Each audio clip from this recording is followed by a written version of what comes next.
할렐루야. 다시 한 번 더 이 자리에 나오신 여러분 한 분 한 분을 진심으로 환영하고요, 또 축복합니다. 우리 폴통공동체 예배는요, 매주일 오전 11시 회화역 4번 출구 근처에 있는 한성에듀센터 2층에서 예배 드립니다. 이 시간 영상으로 함께하고 계시는 분들도 용기를 내 이 자리에 나와 함께 예배하는 여러분 되기를 주님의 이름으로 축복합니다. 우리 이 시간 가슴에 손을 얹고 이렇게 고백해 볼까요? 예수님께서 오십니다. 예수님께서 우리를 위해 오십니다. 예수님의 오심은 우리의 소망입니다. 그래요. 예수님의 오심을 기다리는 대림절 둘째 주일, 이 예배를 통해 예수님의 탄생, 예수님의 오심이 우리의 소망이 되기를 간절히 소망합니다. 오늘은 말라기 3장 1절부터 6절까지의 말씀을 통하여 깊이가 높이를 결정합니다. 두 번째, 신실의 깊이에 대해서 함께 나누도록 하겠습니다. 제가 방금 말씀드렸다시피 오늘은요, 대림절 둘째 주 주일입니다. 대림, 기다릴 때 임할 임, 예수님께서 임하실 것을 기다리는 절기죠. 그래서 우리는 성탄절 전 몇 주 동안, 4주 동안 대림절로 지키면서 우리의 마음과 우리의 태도를 분명히 하고 예수님의 오심의 이유와 목적을 분명히 하겠다고 지난주에 여러분에게 말씀드렸어요. 이로 인해 예수님의 탄생이 우리에게 어떠한 의미가 있는지, 그리고 예수님의 탄생이 우리의 삶 가운데 어떠한 영향을 주는지, 그리고 예수님의 그 탄생이 우리에게 왜 기쁨이 되는지에 대해서 함께 묵상하겠다고 말씀드렸습니다. 그렇게 우리는 예수님의 탄생이라는 깊이를 날마다 더해감으로 예수님의 탄생의 기쁨의 높이를 더욱더 쌓아 올리는 시간을 가지겠다라고 말씀드린 것이에요. 이에 대한 영적인 비밀, 영적인 원리 한 가지를 말씀드렸죠. 그게 무엇이었죠? 바로 깊이가 높이를 결정한다라는 영적인 원리였습니다. 바로 이러한 영적인 원리를 중심으로 우리는 지난주 이사야 말씀을 통해 열정의 깊이, 우리를 구원하시고자 하는 하나님의 열정의 깊이에 대해서 함께 나누어 보았어요. 그리고 오늘은 그 두 번째 시간으로서요, 말라기 말씀을 통하여 신실의 깊이에 대해서요 함께 묵상해 보려 합니다. 다 함께 따라해 볼까요? 신실의 깊이. 신실의 깊이. 그래요. 그렇다면 여기서 묻고 싶어요. 신실이란 무슨 의미입니까? 신실의 깊이에 대해서 함께 나눠보려고 하는데요, 신실은 어떤 의미죠? 신실은 한자 믿을 신과 열매의 실로 구성된 단어로서요, 그 사전적인 의미는 믿음직하고 착실하다라는 라는 사전적인 의미를 가지고 있습니다. 특별히 이 믿음직하고 착실하다라는 이 의미가요, 예수님에게, 하나님에게 적용될 때에는요, 그 의미가 보다 구체적으로 이렇게 바뀝니다. 이 신실함이라는 단어는 하나님의 구속사역의 불변성에 대해서 이야기하고 있는 거예요. 하나님께서 우리를 구원하시고자 하는 그 구원사역은 믿음직하고 착실하다. 즉 그 구원사역에는 취소가 없고 믿음직하게 우리는 그것을 믿을 수 있을 뿐만 아니라 착실하게 진행하시고 착실하게 완성하신다. 즉 그 하나님의 구원사역은 변하지 않고 영원하다라는 의미로 보다 구체적으로 바뀌게 되는 것이죠. 그래요. 쉽게 말하면요, 하나님의 구원사역은 절대 취소되지 않는다. 하나님의 구원사역은 결코 변하지 않는다. 하나님의 구원사역은 믿음직하고 착실하기 때문에 결코 변화되어서도 결코 취소되어서도 안 되는 영원한 것이다 라는 의미입니다. 그래요. 우리는 오늘 바로 이 신실함, 영원함, 변하지 않음이라는 하나님의 속성에 대해 더욱더 깊이 있게 알아볼 거예요. 바로 이것을 통해 그 신실함의 절정으로서 이 땅에 오시는 예수님에 대해서요, 우리는 집중해 볼 것입니다. 이 시간 선포합니다. 저는 오늘 이 말씀을 통해 예수님의 오심은 하나님의 구원 약속의 신실함의 절정임을 알게 되기를 주님의 이름으로 축복합니다. 그리고 두 번째, 저는 오늘 이 말씀을 통해서요, 포기하지 않으시고 변하지 않으시는 하나님의 그 무한한 사랑을요, 여기 계신 여러분 모두가 다시 한 번 더 발견하게 되기를요, 주님의 이름으로 축복합니다. 자, 바로 이러한 내용을 살펴보기 위해서요, 우리는 오늘 본문 말씀인 말라기로 돌아가 보려고 합니다. 자, 말라기는 어떤 책인가? 말라기는 구약 성경의 마지막 책으로서요, 선지자 말라기의 이름을 따 붙인 예언서입니다. 따라서 당연히 말라기의 저자는요, 누구죠? 선지자 말라기입니다. 그리고 그 말라기가 활동했던 시대는 언제인가? 바로 포로 후기 시대인 BC 430년경 쓰여진 책이라고 할 수 있습니다. 그렇다면 이 책의 목적은 무엇인가? 두 가지가 있는데요. 첫 번째, 포로로 잡혀갔던 이스라엘 백성들이 귀환한 이후 흐트러진 백성들에게 하나님의 언약을 기억하고 회복할 것을 권유하기 위함입니다. 말라기가 언제 써졌다고요? 포로 후기 시대, 즉 포로로 잡혀갔던 이스라엘 백성들이 귀환하여서 다시 예루살렘 땅으로 돌아왔을 바로 그 시대, 그 시대에 쓰여진 책이기 때문에 그 책의 목적 또한 다시 고향으로 귀환하여 흐트러진 백성들의 마음을 하나님의 언약을 중심으로 회복될 것을 권유하기 위해 쓴 책이에요. 그리고 두 번째 목적은 무엇이냐? 하나님의 백성으로서의 의무, 그 의무의 온전한 이행, 그 의무가 무엇이죠? 바로 하나님께서 이스라엘 백성들에게 주신 율법이죠. 제사 규정과 11조 등 율법을 거룩하게 그리고 온전하게 지켜야 함을 이야기하기 위해 쓰여졌다라는 거예요. 자, 그렇다면 세부적인 내용은 무엇인가? 말라기는요, 전체 4개의 장으로 구성되어 있어요. 특별히 말라기는 그 4개의 장으로 구성하면서요, 6가지의 논쟁에 대해서 기록합니다. 1장, 2장, 3장에 각각 2개씩 총 6개의 논쟁이 기록되는 거예요.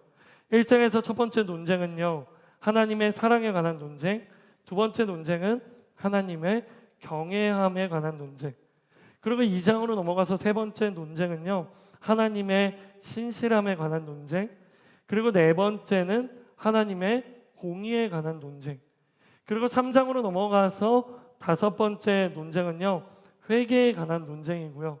그리고 마지막 6번째 논쟁은 바로 하나님을 대적하는 말에 대한 논쟁입니다.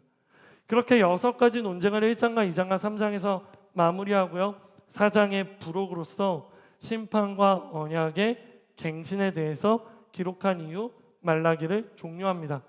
말라기가 끝났다는 것은 무슨 의미입니까? 구약 성경이 끝났다라는 것이에요. 자, 이러한 전체적인 내용 속에서 오늘 우리가 함께 살펴볼 본문의 말씀은 몇 장이라고요? 3장입니다. 여기서 우리가 먼저 짚고 넘어가야 할 것이 있죠. 제가 앞에서 말씀드렸죠. 3장에는 2가지 논쟁이 나온다고. 그 논쟁이 무엇이었죠? 바로 회개에 관한 논쟁, 그리고 하나님을 대적하는 말에 대한 논쟁, 이 2가지였어요.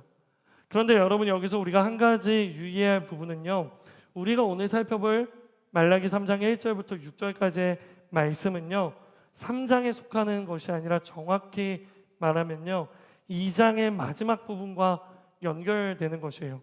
그렇기 때문에 비록 3장 1절부터 6절, 3장에 기록되어 있어도 이 3장 1절부터 6절은요, 2장의 논쟁과 연장선이라고 생각해야 하는 것입니다.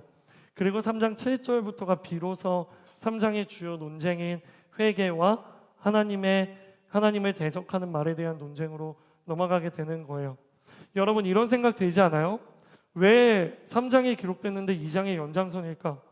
2장의 연장선이면 애초에 2장으로 그냥 넣었으면 되는 거 아닌가? 라는 생각이 들죠. 말라기가 이것을 왜 이렇게 적었을까요? 그 이유를 아세요? 말라기가 성경을 적을 때는요, 장과 절을 구별하여 적지 않았습니다. 말라기는 1장 1절부터 1장 X절까지 내가 여기서 여기까지 1장으로 쓰고 이제부터는 챕터 2로 넘어가서 이렇게 써야지 라고 정한 게 아니에요. 말라기는 처음부터 끝까지 장과 절의 구분 없이 쭉 써내려갔습니다. 하지만 이것을 구분한 사람들은요, 후대의 신학자들인 것이에요. 그렇다면 왜 그 후대의 신학자들은 3장 1절부터 6절을 2장에 놓지 않고 왜 3장으로 넣었습니까? 라고 질문할 수 있죠. 왜냐하면 이 3장 1절부터 6절은 2절에 연결되는 말이기도 하면서 3장에 나오는 두 가지 논쟁과도 연결되기 때문이에요. 그래서 수많은 학자들이 고민했겠죠. 2장에 넣을 것인가 3장에 넣을 것인가. 그러한 과정 가운데 3장으로 넣어서 3장에 나오는 마지막 두 가지 논쟁에 대해서 더욱더 우리가 힘을 실어주자라는 마음을 가지고 3장으로 귀속시킨 것입니다. 우리는 이것을요, 하나님의 성령의 감동하심 아래 이 모든 것들이 결정되었다라고 믿고 우리는 이것을 장과 절로 구별하러 함께 나누는 거예요. 즉 모든 성경은 하나님의 감동으로 쓰여진 것이다 라는 바로 그 말씀 구절을 우리가 믿음으로써 후대의 신약자들이 성령의 감동하심으로 말미암아 바로 성경의 장과 절을 이렇게 나누었다라고 믿음으로 믿고 나아가시면 됩니다. 여기서 더 많은 고민을 하면요, 마음이 어려워질 뿐이에요. 그러니 여러분 이 정도로 정리하고요, 넘어가면 됩니다. 다시 정리할게요. 말라기 3장은 회개와 대적하는 말에 대한 논쟁이 기록되지만 오늘의 본문인 말라기 3장 1절부터 6절은요 2장의 논쟁인 신실함과 공의의 논쟁의 연장선이다 라는 것을 기억하면 좋을 것 같습니다. 이에 대한 근거는 무엇인가? 2장의 맨 마지막 구절이죠. 2장 17절의 말씀 우리 큰 목소리로 함께 읽도록 하겠습니다. 시작. 너희가 말로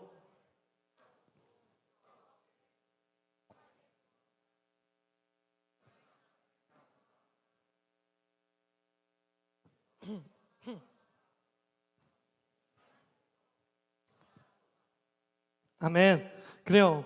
2절의 마지막인 17절에 무엇라 기록하고 있습니까? 하나님의 공의가 어디에 있느냐라는 질문으로요. 말라기 2장 17절 2장이 마무리되는 거예요. 바로 이 질문에 대한 대답, 하나님의 공의가 어디 있느냐라는 이 질문에 대한 대답이요, 바로 3장 1절부터 6절까지 기록되어 있는 것이에요. 그 대답은 누가 합니까? 하나님께서 하시는 것이죠. 자, 그렇다면 하나님의 대답은 무엇인가? 우리 말라기 3장 1절의 말씀도요, 다시 한 번 더 큰 목소리로 읽어보도록 하겠습니다. 시작. 보라, 내가 내 심부름꾼을 보내 내 앞에 길을 닫게 하겠다. 그러고 나면 너희가 바라는 주께서 갑자기 그 성전에 올 것이다. 너희가 좋아하는 계약의 심부름꾼 말이다. 그가 올 것이다. 만군의 여호와께서 말씀하셨다. 아멘. 여기서 우리가 집중해야 하는 것은 노란색으로 제가 표시해 놓은 구절이에요. 뭐라고요? 바로 너희가 바라는 주께서 갑자기 그 성전에 올 것이다 라는 바로 이 부분입니다.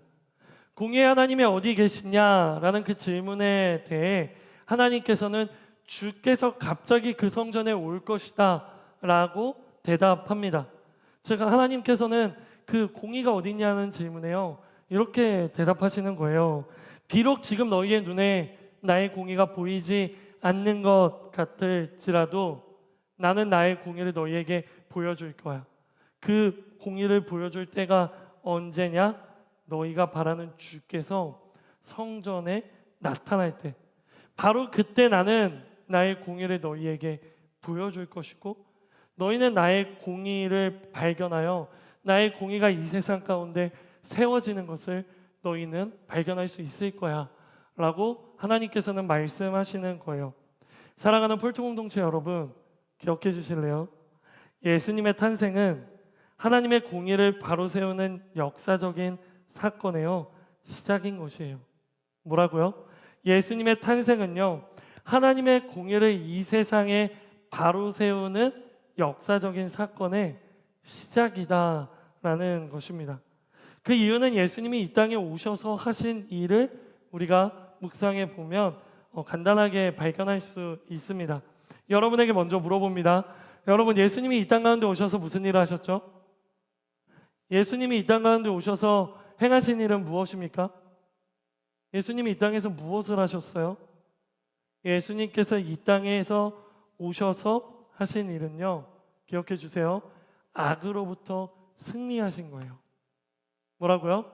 악으로부터 승리하셨다고요. 어떻게 승리하셨습니까? 역설적인 방법으로 승리하셨죠. 어떤 방법? 바로 십자가를 지심으로, 죽으심으로 악으로부터 승리했다라는 거예요. 자기 몸을 희생하고 자기 생명을 내어줌으로써 악으로부터 승리하신 거예요.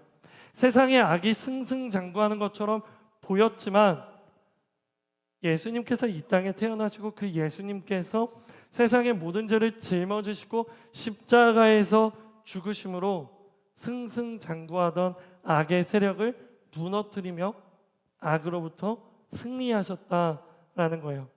이것이 바로 예수님의 탄생의 이유이자 목적입니다. 기억하시나요? 마태복음 20장 28절이에요.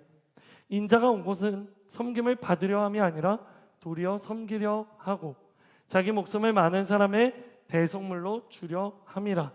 누가 한 이야기입니까? 예수님께서 예수님의 입술로 하신 말씀이죠. 그래요. 예수님의 사명에 대한 예수님의 자기 고백인 거예요. 내가 이 땅에 온 이유는 하나님의 아들로서 하나님으로서 너희에게 섬김을 받기 위해 온 게 아니야. 나는 오히려 너희를 섬기려 왔고 그 섬김의 방법은 나의 목숨을 너희를 살리기 위한 대속물로서 나의 목숨을 버려 너희를 살리기 위해 나는 이 땅 가운데 온 거야. 그것이 내 인생의 목적이고 나의 사명의 끝이야 라고 이야기하시는 것입니다. 그래요. 많은 사람들을 구원하기 위해 치를 몸값으로 자기 생명을 내어주러 왔다는 예수님의 말씀이죠. 예수님의 사명에 대한 분명한 선포인 것이죠. 바로 이것을 위해 주님께서 성전에 오시는 거예요. 바로 이것을 위해 예수님께서 예루살렘으로 들어가시는 거예요. 바로 이것을 위해 예수님께서 예루살렘으로 들어오셔서 가장 먼저 성전으로 향하시며 장사하는 사람들의 그 책상을 엎으시는 거예요. 이곳은 장사하는 곳이 아니야. 이곳은 내가 죽음으로 말미암아 너희의 목숨을 살리려는 바로 그곳이야. 그렇게 예수님께서 갑자기 성전에 나타나게 된 것입니다. 그렇게 예수님은요, 세상에 하나님의 공의를 바로 세우시는 것이죠. 사랑하는 여러분, 우리도요, 세상을 살아가며 때때로 말라기에 기록된 이스라엘 백성들의 그 외침처럼요, 하나님의 공의가 어디 있느냐라고 외치고 싶은 순간들을 마주하곤 합니다. 정직하고 순전하게 살아가는 우리들보다요, 부정과 부패로 반칙을 써가는 사람들이 이 세상에서 더욱더 떵떵거리며 살아가는 것 같죠. 그들이 우리보다 앞서 있는 것 같고 그들이 기득권 세력이 되어 우리를 조롱하며 박해하는 상황들을 마주할 때가 있을 것입니다. 그때 우리는 어떠한 감정을 느낍니까? 우리는요, 억울합니다. 우리는요, 분합니다. 납득이 되지 않고 이해가 되지 않는 거예요. 하지만 여러분, 그럼에도 불구하고 여러분에게 이 말씀을 꼭 전해드리고 싶어요. 그럼에도 불구하고 그 가운데 성내지 마십시오. 낙심하지 마십시오. 불평하지 마십시오. 좌절하지 마십시오. 흔들리지 마십시오. 왜냐하면 여기 있는 우리는 예수님의 탄생인 초림과 예수님의 다시 오심인 재림을 통해서요, 그 모든 악들이 완전히 무너지게 된다는 것을 알고 있는 사람이기 때문이에요. 예수님의 첫 번째 오심으로 이루신 십자가의 승리가 예수님의 두 번째 오심, 바로 재림의 때에 세상의 완전한 악을 다 무너뜨리시고 그 악을 완전히 패하실 거라는 것을 우리는 알고 있잖아요. 예수님이 지금 하늘나라 하나님 우편에 앉아 계시다가 그가 이 땅 가운데 다시 오실 때 우리의 몸이 부활하고, 그리고 이 땅의 모든 것들은 무너지며 하나님께서 새하늘과 새 땅을 이 땅 가운데 창조하시는 그날 어떤 일이 일어납니까? 하나님의 공의가 바로 세워지는 거예요. 하나님의 공의, 바로 악과 죄의 심판인 것이죠. 착하고 순전하고 하나님만 바라보는 우리가 핍박받던 이 시대는 끝이 납니다. 그리고 하나님의 반대편에 서 있던 부정과 부패와 악으로 가득 차 기득권을 잡고 있는 것처럼 보이는 그들은요, 멸망할 것입니다. 그렇게 하나님은 하나님의 공의가 어디 있느냐 외치는 사람들에게 보여주실 것이에요. 나의 공의가 여기 있다. 나의 공의가 여기 있다. 나의 공의의 시작은 예수 그리스도의 탄생이다. 즉 예수 그리스도가 이 땅에 탄생하였다라는 것은 나의 공의를 세우기 위한 시작이 되었다라는 하나님의 말씀인 것이죠. 사랑하는 여러분, 저는 여러분이요 바로 이것을 소망하는 사람들 되기 바랍니다. 세상의 악함은 곧 예수님의 심판으로 무너질 소멸의 대상입니다. 그러니 현재 세상의 악함에 억울해할 필요가 없어요. 단지 우리는 예수님의 오심을 통해 하나님의 공의가 바로 세워질 것을 소망하며 기다리기만 하면 됩니다. 분명히 말씀드리고 싶어요. 그 기다림은 결코요 헛되지 않을 것이에요. 그 기다림은 곧 우리가 살아가고 있는 세상의 악이 완전히 무너지고 흔들게 되는 그 역사가 될 것입니다. 그렇게 우리는 예수님의 탄생을 기다리며 우리의 믿음의 뿌리를 더욱더 견고히 내리면 되는 것입니다. 이 시간 축복합니다. 나는 여기 있는 여러분 모두가요 악의 승승장구를 보며 낙심하지 않게 되기를 주님의 이름으로 축복합니다. 그 가운데 예수님의 승리를 기억하여서요 예수님의 오심으로 하나님의 공의가 이 땅에 바로 세워질 것을 선포하며 신뢰하며 붙들며 나아가는 그런 저와 여러분 되기를요 주님의 이름으로 축복하는 것입니다. 아멘. 아멘. 다음 두 번째로 예수님의 오심은요 단순히 하나님의 공의를 바로 세우는 것으로 그치지 않아요. 다음 두 번째로 예수님의 오심이 중요한 이유가 있어요. 말라기 3장 2절과 3절의 말씀을 읽어볼까요? 시작. 그러나 그가 오는 그날을 누가 견뎌낼 수 있겠느냐? 그가 나타날 때 누가 서겠느냐? 그는 금을 재련하는 사람의 불 같고 세탁하는 사람의 비누 같을 것이다. 3절도요.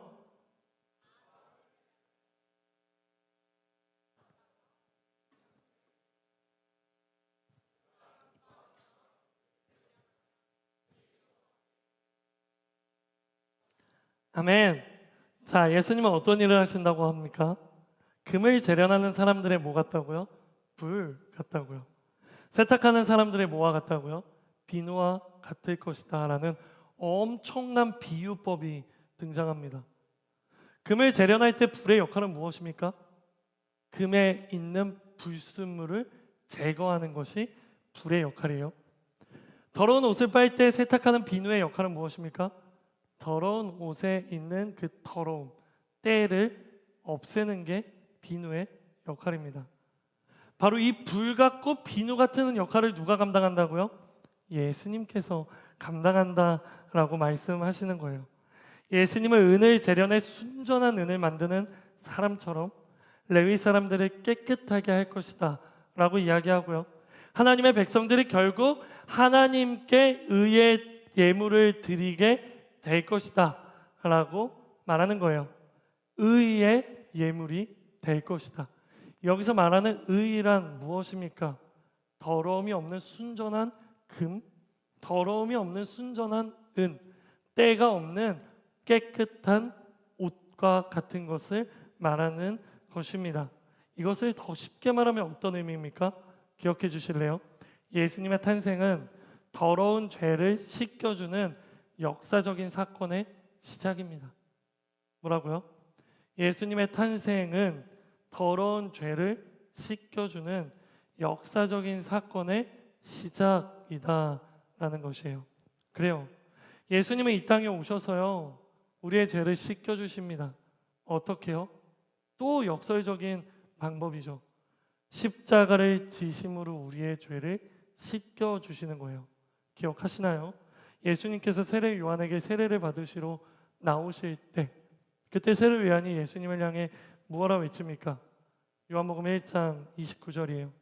이튿날 요한이 예수께서 자기에게 나아오심을 보고 이르되 보라 세상 죄를 지고 가는 하나님의 어린 양이로다. 그래요. 예수님은 세상 죄를 지고 가는 하나님의 어린 양이세요. 즉 우리의 모든 죄를 대신 짊어지고 우리를 대신하여 그 죄의 대가를 받으시는 분으로서 나아가신다라는 것이에요. 그렇게 예수님은 우리를 대신하여 죽으시고요, 그 죽으심으로 우리의 죄는 대속받는 것입니다. 그렇게 예수님은요, 우리에게 있는 모든 죄들을요 씻겨주시는 거예요. 그렇게 예수님은 우리에게 있는 모든 더러운 불순물 죄를 깨끗하게 하시면서요, 우리를 정결케 하시면서요, 우리를 순결하게 하시는 것입니다. 사랑하는 폴트 공동체 여러분, 그렇다면요, 여기서 여러분에게 묻고 싶어요. 이러한 예수님의 대속이 우리에게 주는 유익은 무엇입니까? 이러한 예수님의 대속이요, 우리에게 어떠한 유익이 있습니까? 여러분 그거 아세요? 우리도 예수님의 믿음으로 말미암아 우리의 죄가 씻겼지만 여전히 죄에 짓잖아요. 여전히 우리는 죄인이잖아요.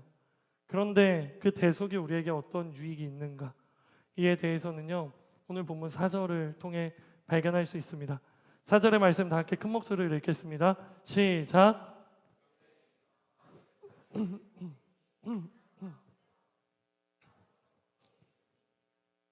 그래요. 4절의 노란색 부분만 다시 읽을까요? 시작. 나 여호와께 기쁨이 된다라는 것이에요. 우리에게 있는 유익이 무엇이냐? 우리가 다시 하나님의 기쁨이 되는 것이에요. 우리에게 있는 유익이 무엇이냐? 하나님께서 창조하시며 말씀하시던 보시기에 좋았더라, 바로 그때의 그 모습으로 회복되는 것입니다. 하나님과의 깨어진 관계가요 다시 연결되고요, 하나님의 임재가 다시 우리에게 임하게 되어 결국에는 죄가 세상에 등장하기 이전의 상태, 하나님께서 아담과 하와와 어디를 거니시던 때? 에덴 동산을 거니시던 때의 모습으로요 회복되는 거예요. 여러분, 에덴 동산이 어떤 동산이에요? 기쁨 동산이죠. 에덴을 직역하면 기쁨이라는 단어로 직역할 수 있는 거예요. 그래요, 에덴 동산, 바로 기쁨의 동산이 회복되는 것이에요. 우리가 하나님의 기쁨이 되고 하나님의 기쁨이 우리가 되는 것, 우리도 하나님의 기쁨이요 하나님도 우리의 기쁨으로 있었던 바로 그때로의 회복으로 넘어가는 것이에요. 사랑하는 폴트 공동체 여러분, 저는요 여러분에게 이러한 간절한 소망이 있었으면 좋겠어요. 저는 여러분이요, 나는 하나님의 기쁨이 되고 싶다라는 그 간절한 소망이 여러분에게 있었으면 좋겠어요. 그리고 두 번째, 저는 여러분에게요, 내가 하나님의 기쁨이 되고 하나님의 기쁨도 내가 됐으면 좋겠다라는 그 소망이 있으시면 좋을 것 같아요. 한 가지 확실한 것은요, 이러한 소망은 두 개를 연결시켜 줍니다.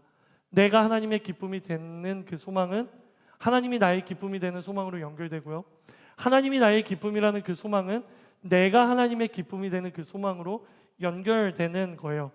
어떠한 필요 조건, 충분 조건도 아닙니다.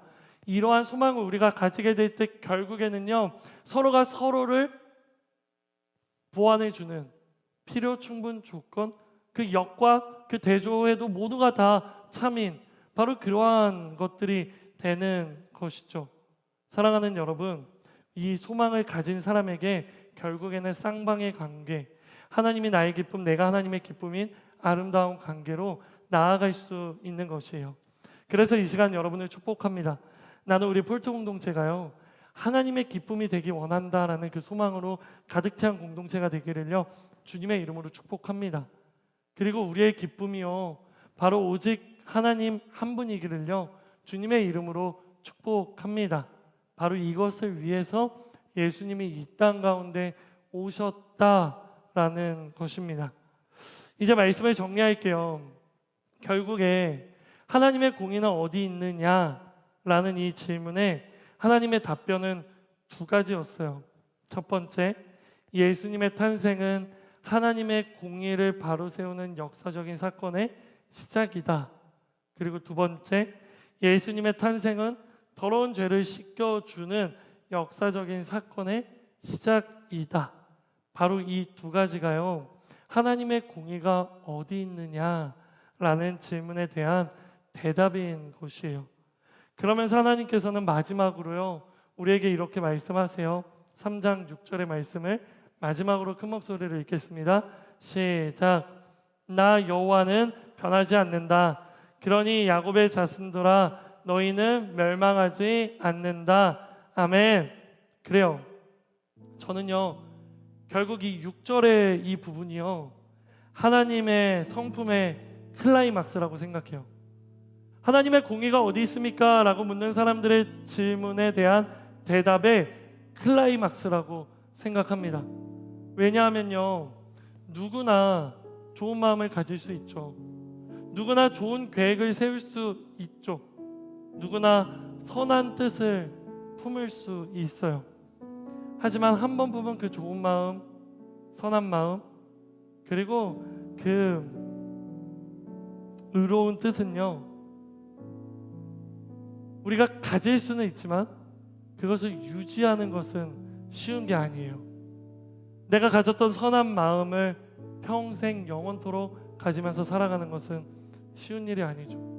내가 가진 거룩한 뜻을 평생 동안 갖고 있는 것 또한 쉬운 것은 아니에요.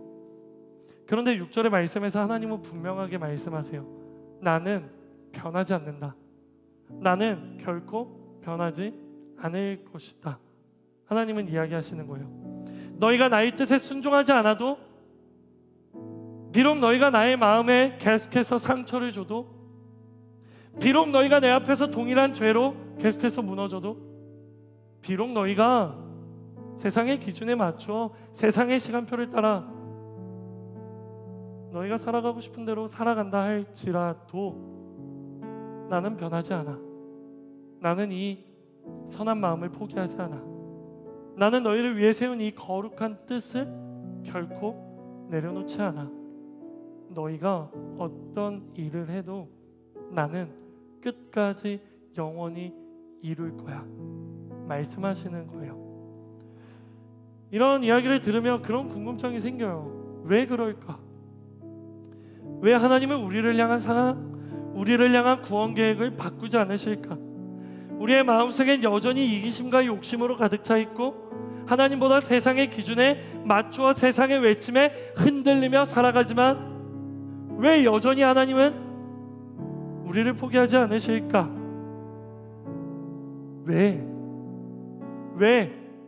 내가 무엇이기에 하나님은 그렇게 하는 걸까? 그 이유가 무엇인 줄 아십니까? 그 이유는 단 하나예요. 그 이유는 바로 하나님께서 신실하신 분이기 때문입니다. 신실함이라는 것은요, 하나님의 변하지 않는 성품이요, 하나님의 속성 그 자체이기 때문이에요. 이에 대해 민수기 23장 19절은 이렇게 말하죠. 하나님은 사람이 아니시니 변덕스럽지 않으시고 사람의 아들이 아니시니 마음을 바꾸지 않으시니라. 그분이 말씀만 하시고 실행에 옮기지 않으시겠으며 약속만 하시고 이루지 않으시겠는가? 무슨 말입니까? 하나님은 말씀만 하시고 실행에 옮기지 않으시는 분이 아니다. 하나님은 약속만 하시고 이루지 않는 분이 아니다 라는 명확한 하나님의 속성과 하나님에 대한 설명인 것이죠. 그래요, 하나님은요 바로 이런 신실함 그 자체이신 분이기 때문에 창세기 3장 15절에서 계획하셨던 그 약속, 여자의 후손이 뱀의 머리를 상하게 할 것이다. 여자의 후손으로 예수 그리스도가 이 땅 가운데 인간의 몸을 입고 태어나 뱀의 머리를 상하게 할 것이다 라는 그 약속을요 한 번도 취소한 적이 없다라는 거예요. 이 약속을 언제 했다고요? 창세기 3장에서 했다고요. 그리고 오늘 말라기는 창세기 이후에 몇 번째 책입니까? 39번째 책이죠. 구약의 가장 첫 번째 책 창세기 3장, 구약의 맨 마지막 책 말라기 3장, 바로 이 말라기 3장을 까지 오는 그 기간 동안요, 하나님은 단 한 번도 예수님을 이 땅에 보내시겠다는 그 계획을요 어기신 적이 없다고요. 하나님께서는 이스라엘 백성들이 아무리 우상을 숨기고 죄를 지어도요 이 약속을 취소하신 적이 없다고요. 하나님은 이스라엘 백성뿐만 아니라 하나님을 알고 있는 사람들이 하나님을 배신하고 어긴다고 할지라도요 이 약속을 절대 깨지 않으신다고요. 여러분, 하나님은요 여러분이 하나님을 외면하고 살아가고 여러분이 여러분의 욕심과 뜻대로 살아가도요 그럼에도 불구하고 여전히 여러분을 향한 예수님의 오심을요 후회하지 않으시고 취소하지 않으시고 그에 대해 하나님의 마음을 바꾸지 않으신다라는 것이에요. 왜라고요? 하나님은 신실하신 분이기 때문에. 하나님은 변하지 않는 신실함이라는 성품을 가지신 분이기 때문에 수많은 불순종과 악과 죄가 난무한 시대를 지나면서까지 변치 않으시고 또 신약의 시대로 들어서면서 여전히 악한 세상이지만 그래도 하나님의 때가 찼기에 그런 것과는 관계없이 예수님을 이 땅에 보내주신 거예요. 바로 당신을 구원하시기 위해서요. 바로 당신을 포기할 수 없으셔서요. 바로 당신을 너무나도 사랑하시기 때문입니다.